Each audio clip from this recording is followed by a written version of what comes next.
Mute स्वान एक बहुत प्यारा पक्षी है। बहुत से लोग इस स्वान को जानते हैं। यह शांत पानी पर तैरता है। यह बहुत शांति और सुंदरता से चलता है। स्वान बहुत बड़ा और सफेद होता है। यह तुरंत हमारी आंखों में आ जाता है। यह सुंदरता का सच्चा प्रतीक है। हम इसे अक्सर लोकल पार्कों में देखते हैं। यह स्वान सबसे पहले यूरेशिया से आया था। इसका मतलब है यूरोप और एशिया भी, लेकिन अब यह कई जगहों पर रहता है। लोगों ने इसे दुनिया भर में पहुंचाया। आप इसे नॉर्थ अमेरिका में पा सकते हैं। यह आज ऑस्ट्रेलिया में भी रहता है और अफ्रीका के कुछ इलाकों में भी। इसने नए घरों में अच्छे से ढाल लिया है। म्यूट स्वान शांत ताजे पानी को पसंद करते हैं। वे बड़ी झीलों और तालाबों पर रहते हैं। धीमी नदियां भी उनका घर हैं। उन्हें भरपूर भोजन वाली जगहें चाहिए। पानी के पौधे उनका मुख्य आहार हैं। उन्हें सुरक्षित घोंसले बनाने की जगहें भी चाहिए।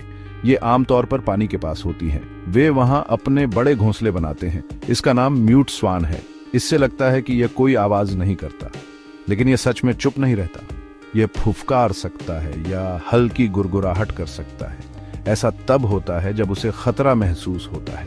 नाम का मतलब है कि यह कम बोलता है। यह दूसरे तरह के स्वान से ज्यादा शांत होता है।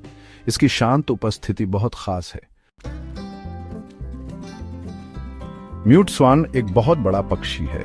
यह उड़ने वाले सबसे भारी पक्षियों में से एक है। एडल्ट्स का वजन 10 किलो से ज्यादा हो सकता है। उनके पंखों का फैलाव भी बहुत चौड़ा होता है। ये 2 मीटर से ज्यादा चौड़ा हो सकता है। उनके पंख चमकदार सफेद होते हैं। इससे वे साफ दिखते हैं। वे नीले पानी के सामने प्यारे लगते हैं। इसकी चोंच चटक नारंगी रंग की होती है। चोंच पर एक साफ काला सिरा होता है।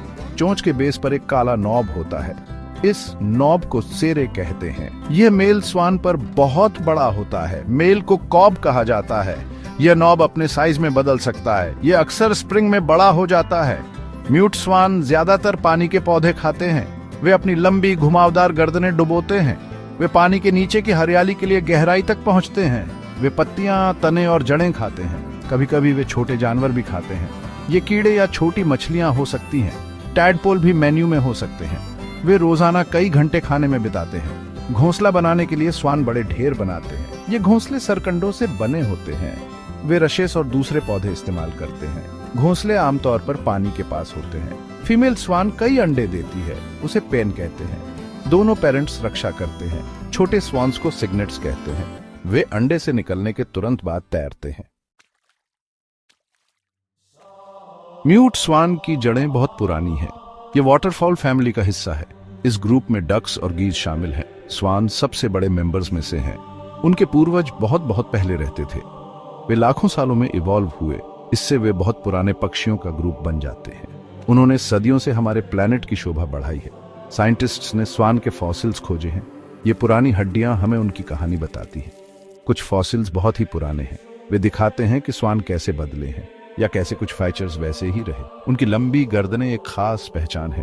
उनके मजबूत शरीर उन्हें फलने फूलने में मदद करते हैं। वे अपनी पानी की जिंदगी के लिए बने हैं। इंसानों ने इन स्वान्स की हमेशा तारीफ की है। वे कई पुरानी कहानियों में आते हैं। वे सच्चे प्यार के प्रतीक हैं और सुंदरता और रोशनी के भी। कुछ देशों में राजा उनके मालिक होते थे। सिर्फ शाही लोग ही म्यूट स्वान रख सकते थे। हम उन्हें मशहूर पेंटिंग्स में देखते हैं। उनकी सुंदरता कई आर्टिस्ट्स को प्रेरणा देती है। कुछ म्यूट स्वान ग्रुप्स हिलते नहीं हैं। उन्हें रेसिडेंट बर्ड्स के नाम से जाना जाता है। उन्हें साल भर काफी खाना मिल जाता है।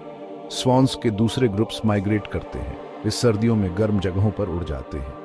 ये ठंडे देशों के स्वान्स के लिए सच है। वे बहुत लंबी कठिन यात्राएं करते हैं। वे खाना ढूंढने के लिए पुराने रास्तों पर चलते हैं। आज म्यूट स्वान ठीक ठाक है। दुनिया भर में इनकी संख्या स्थिर है। इसे संकटग्रस्त नहीं माना जाता। ये उनके लिए बहुत अच्छी खबर है। लेकिन कुछ लोकल एरियाज में ये अलग अलग है। कुछ जगहों पर बहुत सारे स्वान हैं, दूसरी जगहों पर शायद कुछ ही हों। हमें इनकी संख्या पर नजर रखनी चाहिए। इंसानी हरकतें मुश्किलें पैदा कर सकती हैं। वेटलैंड घरों का खोना एक बड़ा खतरा है। पानी में पॉल्यूशन भी उन्हें नुकसान पहुंचाता है। ओनिल स्पिल्स जैसी चीजें बहुत बुरी होती हैं। लेड पॉइजनिंग एक बड़ा इश्यू था। स्वान गलती से लेड फिशिंग वेट्स खा लेते थे। इससे वे बीमार पड़ जाते थे या उनकी मौत हो जाती थी। हमें उनके एनवायरनमेंट को अच्छे से प्रोटेक्ट करना चाहिए। खुशकिस्मती से लोग स्वान्स की मदद के लिए काम करते हैं। कई कंजर्वेशन एफर्ट्स एक्टिव हैं। लेड वेट्स पर बैन लगाने से बहुत मदद मिली। वेटलैंड्स को प्रोटेक्ट करना भी जरूरी है। इससे स्वान्स को रहने के लिए सुरक्षित जगहें मिलती हैं और अपना खाना ढूंढने की जगहें भी। लोगों को सिखाने से भी उन्हें बचाने में मदद मिलती है। ये काम अब बहुत जरूरी है। म्यूट स्वान आज भी एक प्यारा पक्षी है। इसकी शानदार सुंदरता कई लोगों को प्रेरणा देती है। यह हमें नेचर की शांत सुंदरता दिखाता है। हम इन पक्षियों के साथ अपनी दुनिया शेयर करते हैं। हमें उनके घरों को सुरक्षित रखना चाहिए। हमें हमेशा चौकन्ना रहने की जरूरत है ताकि आने वाले लोग भी उन्हें देख सकें। यह खामोश सुंदरता एक सच्चा खजाना है।